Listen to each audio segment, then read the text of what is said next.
All eyes were on World Supersport to see whether Stefano Manzi would be able to wrap up the title in race 1, although he had his work cut out starting from P13. The question was, how far up the field would he get on the opening lap? And we soon had our answer, the number 62 running in P5 in the early stages of the race.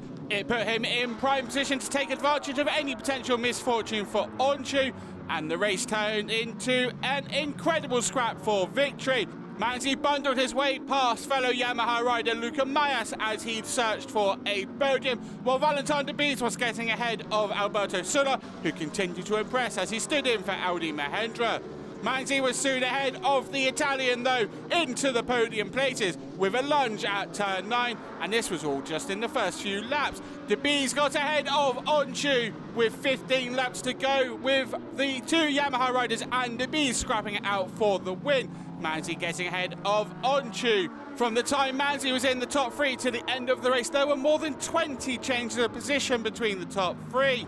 The gap was rarely above 1 second covering all 3, with Onchu and Manzi often trading positions on the run into turn 1. Debise able to hold on occasionally. As Onchu went from P3 to P1 with 7 laps to go, he pulled that move off 3 times in the 18-lap race. Manzi wanted to win race 1, and he moved up the inside of Onchu at turn 6 as Debise sat back in P3.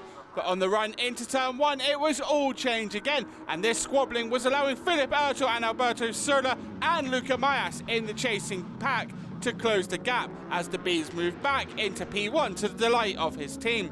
Tom Buffemos is fighting for 3rd in the world, but a crash in race 1 meant he lost ground to Jaume Macià.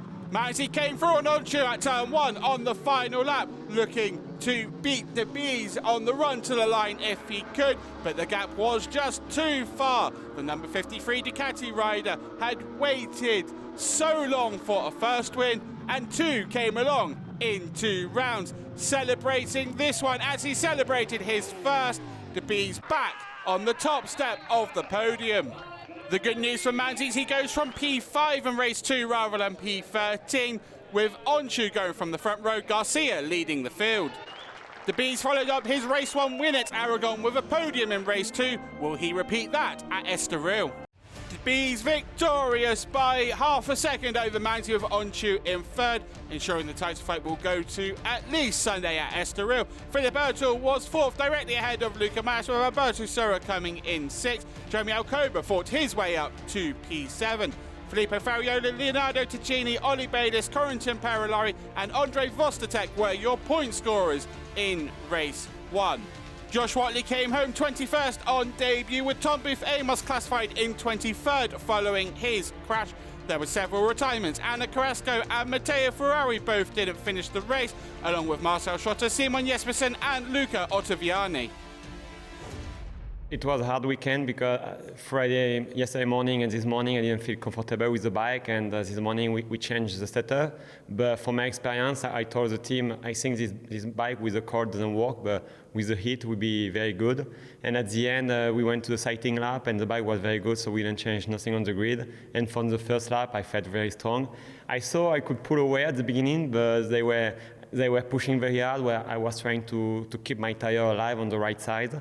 And then I let them pass. They were fighting, Onju and Manzi, so I stayed calm in the back and was looking what they do. And then I saw the lap time was dropping a bit, so I felt I had more in me. So 3-4 laps to go, I went in the front, and then I pushed to my maximum, and I was able to go to 40.0, 40.1, and was able to do 3-4 tenths gap, which is enough to not get past in the straight. So then I had to keep my reason until the end to get the win.